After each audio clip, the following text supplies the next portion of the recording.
Hey guys, it's Tina. Haven't done a video in a while, but coming back at you now. I wanted to make a video about healing today. I kind of put a little bit of information on my blog about that subject today, some links that maybe you guys will find useful if you want to check it out. But also, it seems to be a theme in my existence, kind of in life, but in general lately also. This is a book that I checked out from, oops, camera's backwards, from the library. There you go. I think you guys can probably write it down if you freeze the screen, but it's called Quantum Healing by Opak Chopra? I think that's it. No, Deepak Chopra, excuse me.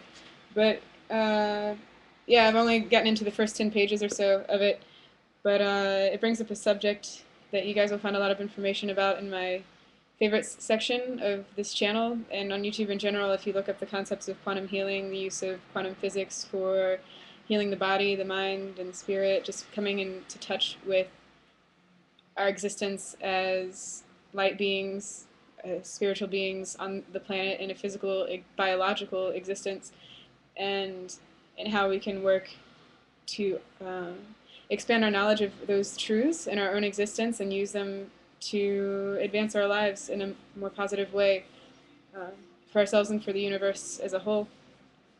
Lots of information on this subject, clearly, and so it's difficult for me to, I guess, communicate everything verbally about it. But just as a few examples, or just a few topics in general, and I'll do more videos about the concepts and issues of health in all contexts in the near future. It's kind of a goal of mine to share. But for one thing, just I know there's a lot of people out there, it's kind of a dumb statement, but tons of people that are out there that are sick on one level or another in their physical body, their mental body.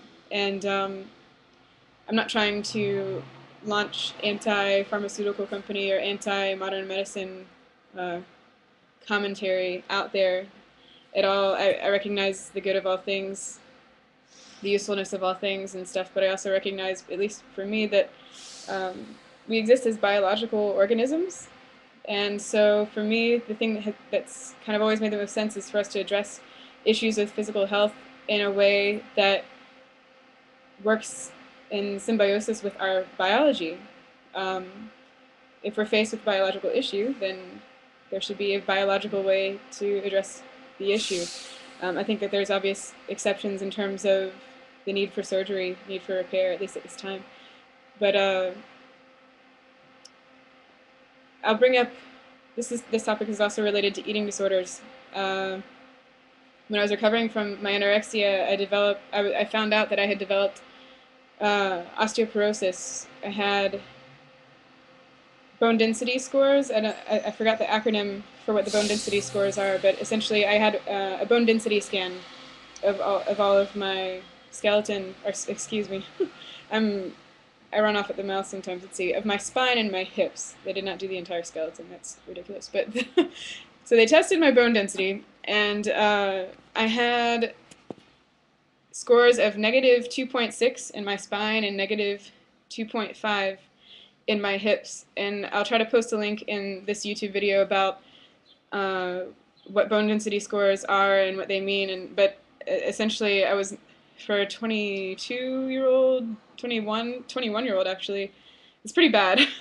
Usually you find that kind of score for bone density, which is actually, you know, a measure of your bone health, essentially. Your bones are supposed to be dense and full of calcium, of mineral material to support your body. But women, you know, older in particular, but men are subject to it as well. Older people develop a condition where their bone density begins to reduce for a number of reasons, and this is why, for instance, older people, we say shrink. They lose height, their backs kind of hunch over, this kind of thing. I'll post a link also about the subject of osteoporosis in this video. I'll probably comment on it again, but just for a general introduction to the topic. So anyway, I had this really low bone density, was really freaking out, oh no, and was told that if I didn't correct my issues with the eating disorder and correct my bone density, that I was at risk of, for instance, being bound to a wheelchair within the next 10 years. And obviously, that was very scary to me. I got really depressed with that issue. It makes sense, you know. It's the concept of being a 20-year-old person and, you know, talking about being in a wheelchair for the rest of your life is kind of sucky. So anyway, this is a single example out of many, but I remember at that time that the immediate solution that my physician put forth was medication, and there's a number of osteoporosis medications out there. One of them, most of them deal with bisphosphonates. It's a means of essentially putting synthetic material into your body that your bones integrate, and it works to increase your bone density score. Now, this is not a natural process completely. The synthetic material goes into your skeleton and it stays there. I'll put another link up about how these medications work. But basically, there's not a whole lot of long-term research done on that, much less for the age group that I was at that time, which is roughly 20 years old. And I began to read up on the subject just because this is my tendency. I kind of am a seeker of truth on pretty much all grounds. And so when my physician told me that I should take this medication, I was like, well, is this really good for me? Should I take this or not? Like, it was something that I should take until my bones get better, is what I was told. Like, this is your solution. And I'm like, well, wait a minute. Is this my solution?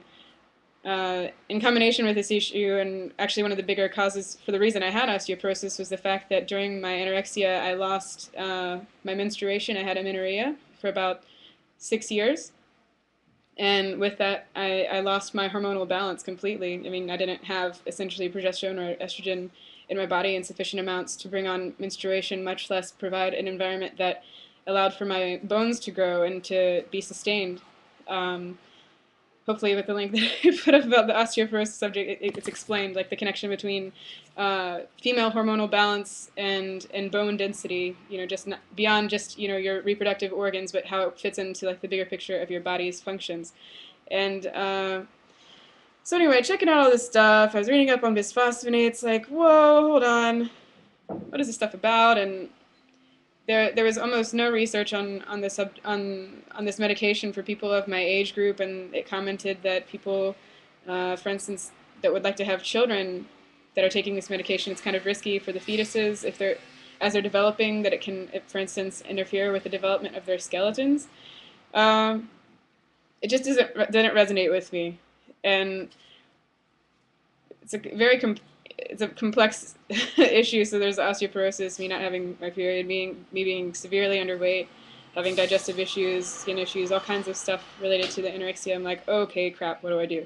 And for me, ultimately, the solution was getting my nutrition back on key. I went to a nutritionist, and she helped me get onto an all-vegan diet. It was a very, very slow process for me because of my resistance to changing my habits, changing my behaviors.